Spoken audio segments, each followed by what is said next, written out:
During the COVID-19 pandemic, many persons would have highlighted the work that was done by our frontline workers.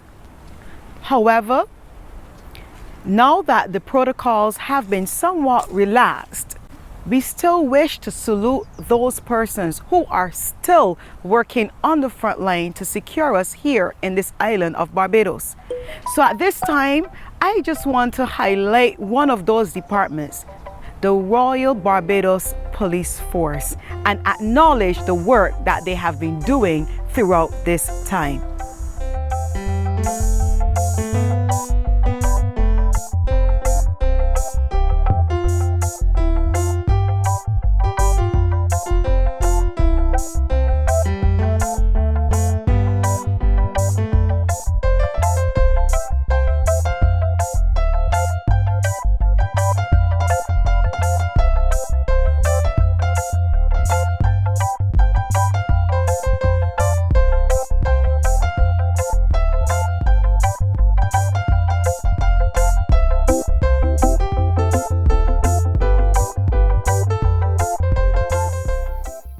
Welcome to Transforming Minds with Lisa. I am your host, Lisa Eiffel. And today we will be talking with one of our very own frontline workers. Much have been said over the past few months about the work, and we have had many persons acknowledging them. Today, I have a special guest in studio who is going to share with me. Now that things are a little bit settled, we will be talking about the impact, the effects, and how the process has gone for them in the Royal Barbados Police Force. So, Inspector Roland Cobbler, please share with us, how long have you been a member of the Royal Barbados Police Force? I have been a member of the Royal Barbados Police Force for the past 29 years. Wow, that's long.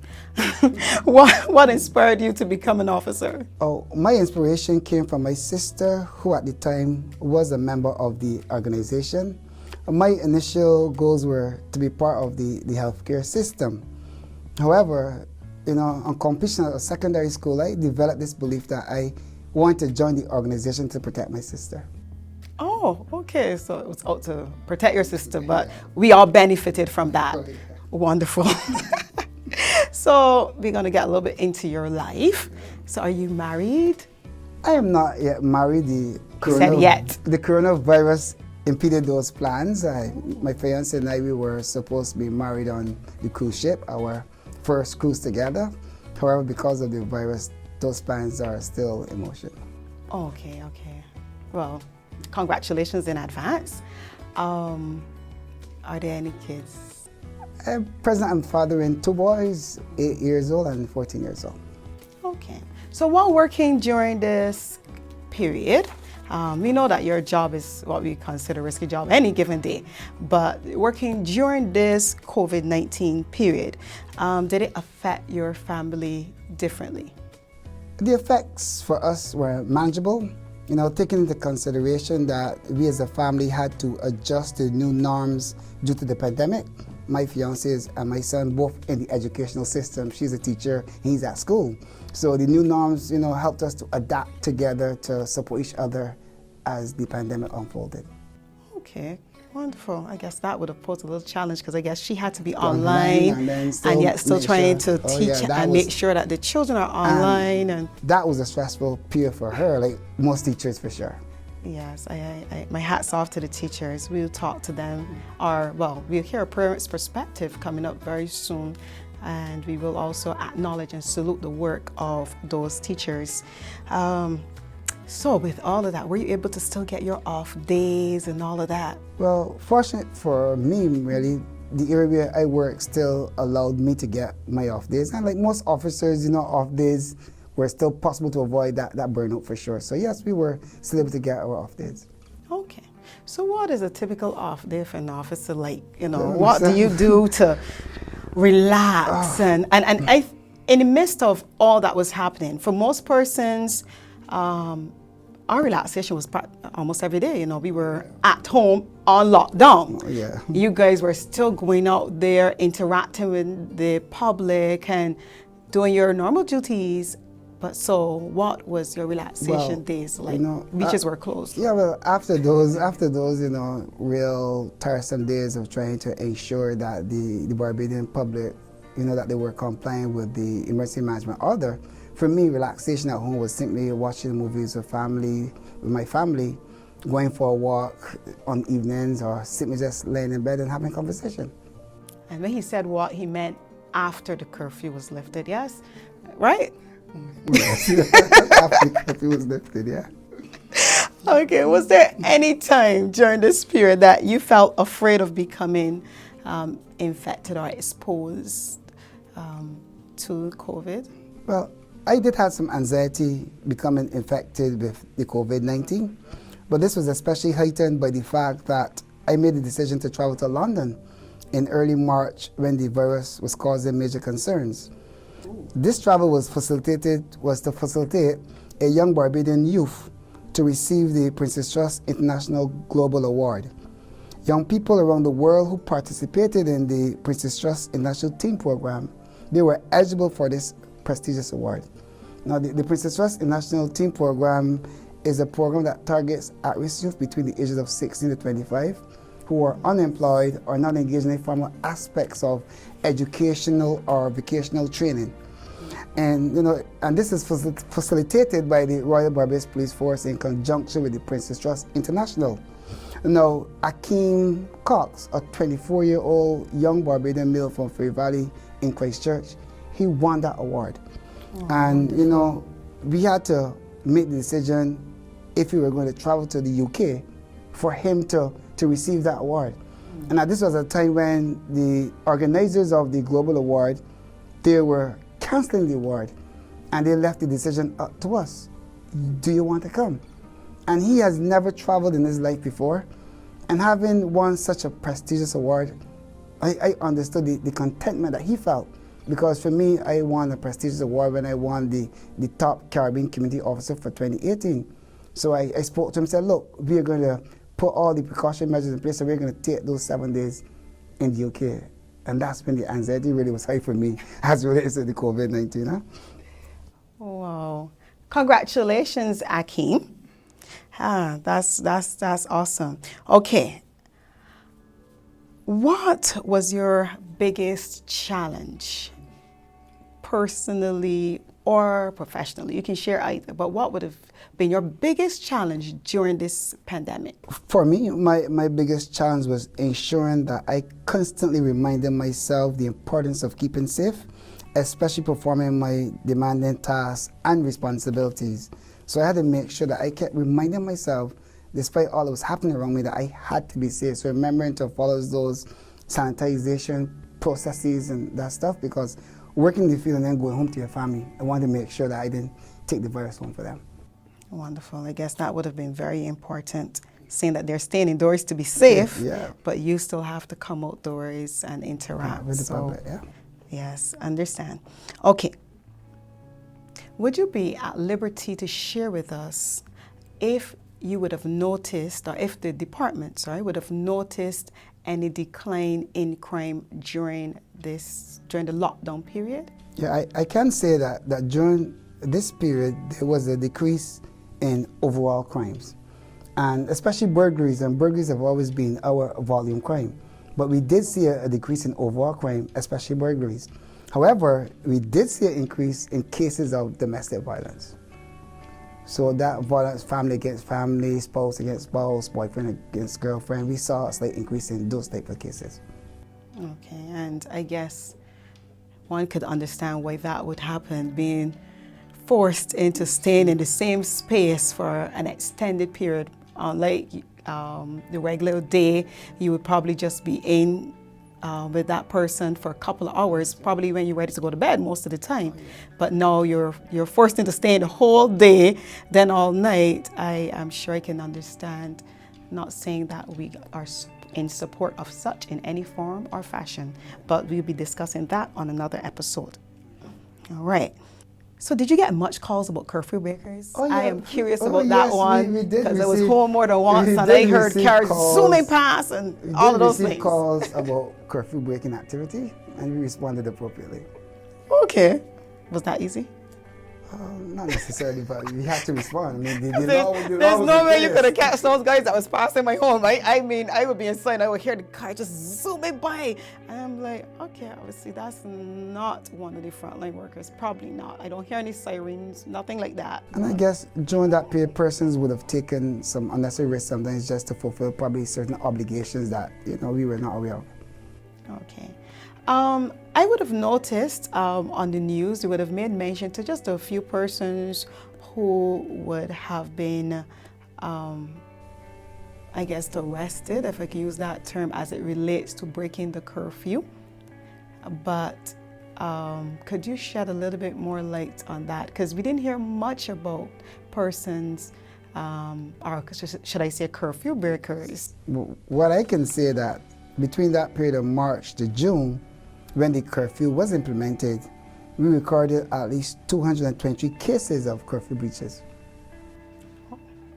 Okay, so those are persons that we're yet to hear about. Well, yeah. Okay. COVID-19 has impacted us here as an island in many ways.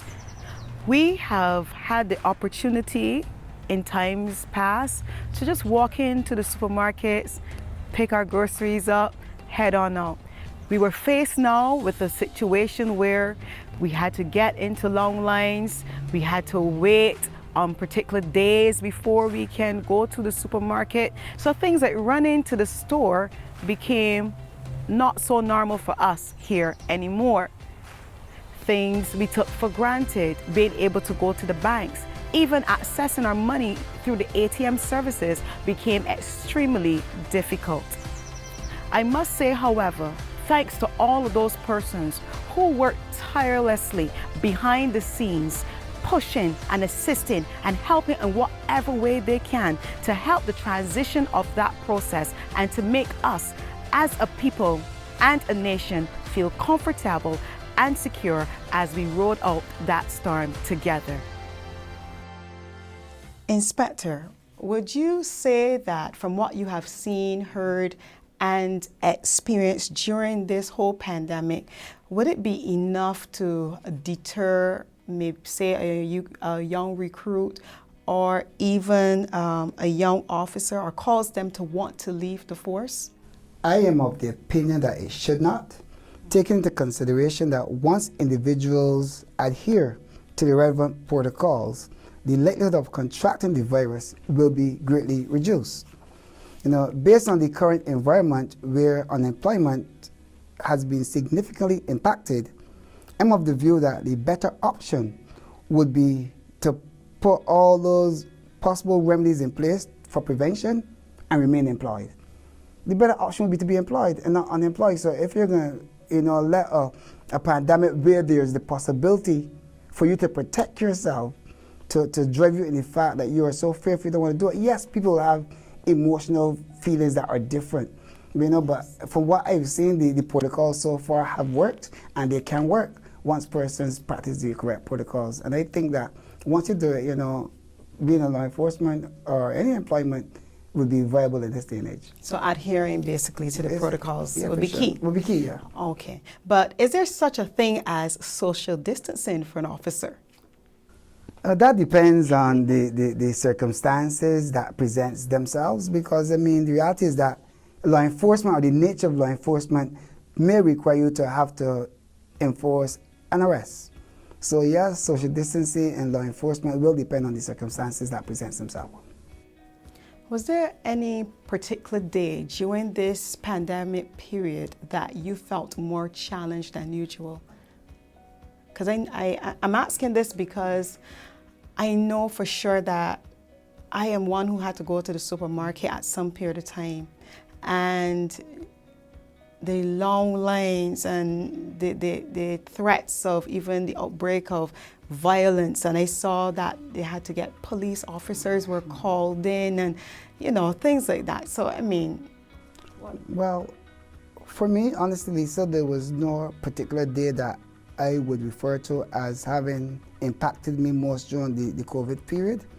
However, as mentioned previously, my greatest impact was during the trip to London and having to use the subway and travel on the train. That experience assisted in preparing me emotionally to really adjust my mode of thinking and functioning.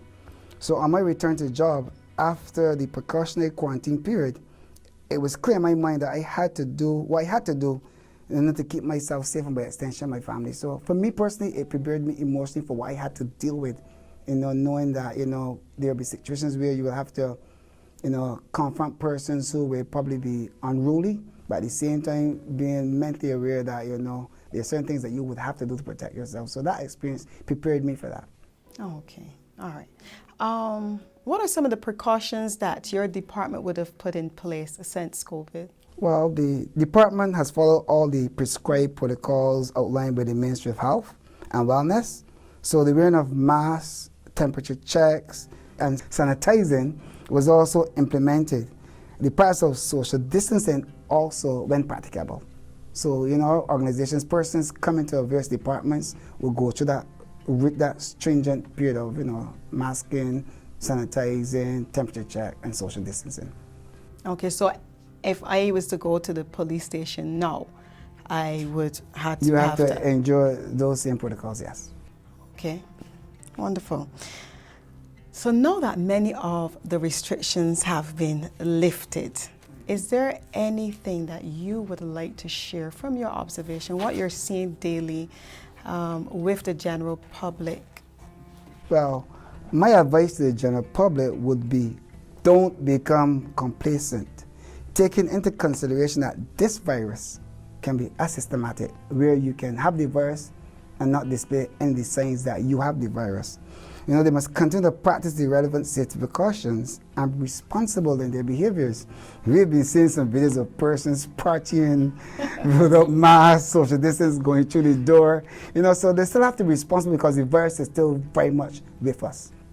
Yeah, but I think we knew that was going to happen. I mean, how could you go partying and, get your groove on and have on a mask? So I think we were all expecting some of these protocols to be breached. Yeah, the reality is that the lockdown, we have, put some persons at a frame of mind being, shut down for quite some time, not being able to socialize and get their groove on and de-stress. But still at the same time, they must be conscious that the virus, worldwide, there's a number of countries that are having large numbers of persons being infected. Yes. So until the World Health Organization can clearly say that there is a handle on the virus, we as individuals have to be responsible in our behaviors. I agree totally. I want to say thank you, Inspector Roland Cobbler, for being here with Transforming Minds with Lisa. We just want to say how much we appreciate the work that you, as a member of the Royal Barbados Police Force, and your whole team that you all have been doing. We salute you as one of our frontline workers, and we look forward to hearing more from you guys as it relates to our country returning to the norm. The norm. We're not accepting this as our new norm. So we're looking forward to hearing more from you as we anticipate our country returning to the norm. Okay, and the pleasure was mine for being here and, of course, to share with you, some aspects of how my organization has responded to this pandemic. It's a pleasure. And to our viewers, I want to say thank you for joining us here on Transforming Minds. Remember to subscribe and hit that notification bell so you would know the next time that we are on. Until next time, do have a wonderful day.